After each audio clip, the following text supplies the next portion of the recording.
starting to get a few more tractors parked up around the start area there. That must mean that we're pretty close to a start. I think that David Lopes has already headed down there. He's had his practice run. He's perhaps even lined up ready in lane number 1. And we're just waiting here for Monique de Crom, I think. She's in the Bradfields. Case Puma 155. I'm not sure whether Monique is a regular tractor driver. That tractor's tested at 151 kilowatts. That's the best part of 200 horsepower, so it's a big machine, and that's why it's pulling a combined weight of sledge. That's the base concrete sledge, and the concrete weights that have been added to it of 6.795. That's about 6.8 tons in total weight. We're able to take up to about 169 kilowatts, I think, is the maximum power. 20 years ago in this competition, a big tractor would have been 70 or 80 kilowatts, and it certainly has been a transformation to see the size of machines that are coming here, representing what's happening out there in the general agricultural scene, just in terms of tractor power, and therefore obviously how quickly the job can be done for you as farmers as well.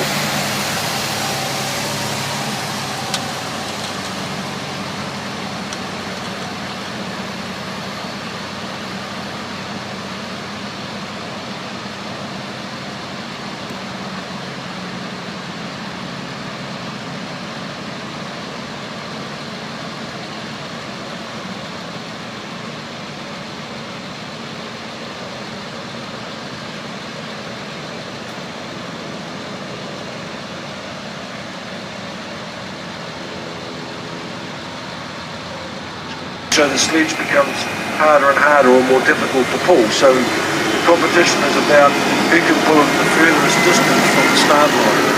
100 metres is being regarded as a full pull, and that will certainly take them through to the next round of this competition.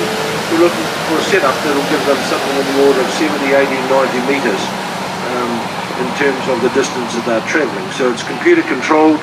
There's a pressure regulator which gradually transfers the weight of the tractor. Obviously it's much easier to pull it when it's rolling on the wheels of the tractor than when the weight's on the sledge. Overseas they use a different style of sledge, which is typically a trailer operation or a trailer based thing. It's got a weight on the middle of it, or starts at the back of it. It progressively moves forward and transfers more weight from the wheels of the trailer, which are at the back, onto a sledge which is at the front of the trailer underneath it. So this sledge was put together here a number of years ago at the Feildays, based around a tractor and a couple of sledges.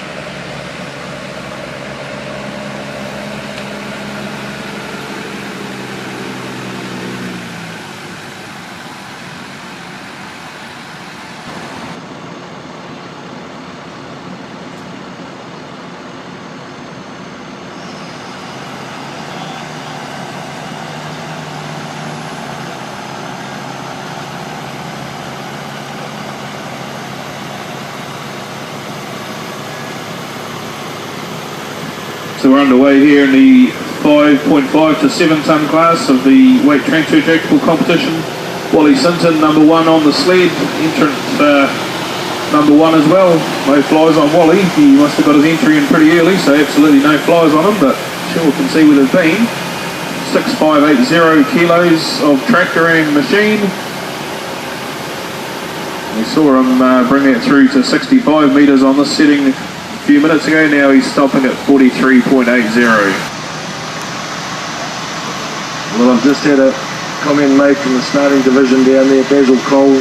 Basil comes from Northland each year to help with the Feildays tractor pull competition, and he's a bit of a New Holland fan, and he's just asking the question why two New Hollands are finished up in the same heat. I can assure you Basil is all done randomly. And so they've got two P7, 250s, I'm not sure which is which until we see the competitive numbers. One's tested at 144 kilowatts and the other at 154. So we're seeing a big difference, and that'll come down to the operators, I think. Competitor number 17 across from the far side there, that's Ian Lillington, and he's got a commanding lead there. And that'll come down to basically the way each of these operators have got their tractors set up, their tyre pressures, the tyre equipment. One's got jewels on, I think they both might have jewels on. How they've got the sledge hooked onto the tractor. Competitor number 69, Sam Robinson in lane 1. He's going to be the best part of 10 or 15 seconds behind. So well done there to win. David van der Buken heading on the sled now, 6,700 kilos. David's got the John Deere 6430, so we saw an identical machine of Wally Sinton's do 4380 a little bit earlier on. So we'll see what weight David can get out of his. Another couple of hundred kilos on, 6,700 kilos versus 6,580 for Wally. So 4380 was a comparable tractor. We're going through the 31 metre mark at 5.5 kilometres an hour, 36. Still got a bit of pace on, 4.1. Starting to drop down now, under 4. There goes the 45, 46. So certainly getting further than we saw Wally do through the 51, 52. This is looking like a good run here for David. He'll be very happy with it. Through 56, still doing 2 kilometres an hour, so that's good looking. Through there's the 58. So Stuart Johnson will be eyeing him up carefully. Stuart managed a 59.33.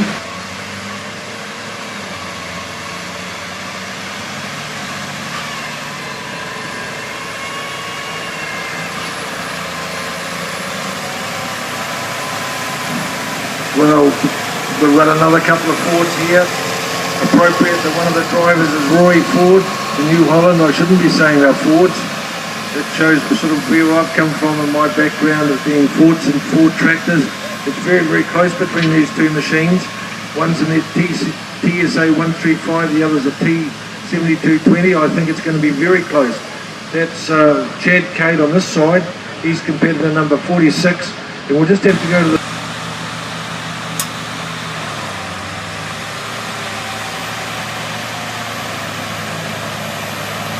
Well, Basil's got them underway down there at the start line. A lot of ground will be made up or lost at the start line. And don't, oh, look at that Ford over the far side. We'll just see what's happened over there. Perhaps somebody's left the handbrake. He's from Australia. That's what needs to happen to their netball teams, I think. He's a netball coach, I think. No, he's the leather worker. Anyway, good run there from the John Deere in the middle lane. That's being driven there by Andrew Blake. He's another one of the competitors from across the ditch. Remember, it's not all lost. They get 3 runs. They swap from one tractor to another. A bit of support there from Andrew's mates, obviously. Meanwhile, the case down here in lane 1, that's the local boy, Fergus King. So what happens is they turn the tractors around. I think they then swap from one to the other. If the Ford ever gets to the finish line.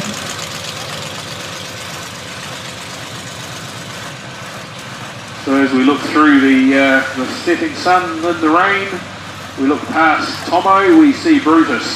And Brutus is an international 786. Yes, we could see around the Tomo, it's not a problem.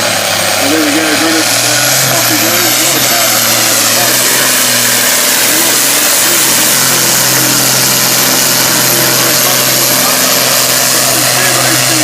A lot of cars through the engine. He settles into the run, he's actually fairly high, so he's getting some nice lifts there. A lot of smoke coming out. For those that are worried, it does tell us he uses eco light bulbs in the cow shed and the house. He's got a large apple orchard out the back, so we reckon he's got a few carbon credits up his sleeve. So there he goes as the turbo pressure drops and the motor overfuels. So happy enough to give you a go. And Wally having a bit of a run here on Henry. Maybe it's a shift in colour. Wally's a green man through and through. Maybe he's thinking that these blue machines aren't too bad after all. He might be down at Dorwood buying himself a blue one. Look at that, nice lift there, holding the nose right up. First touch at 14 metres there. So there he goes, gives it a bit more, catching down the range, and up it goes. And he heads on through, straightens it all up again, and starts lifting again. Through the 60 metre mark.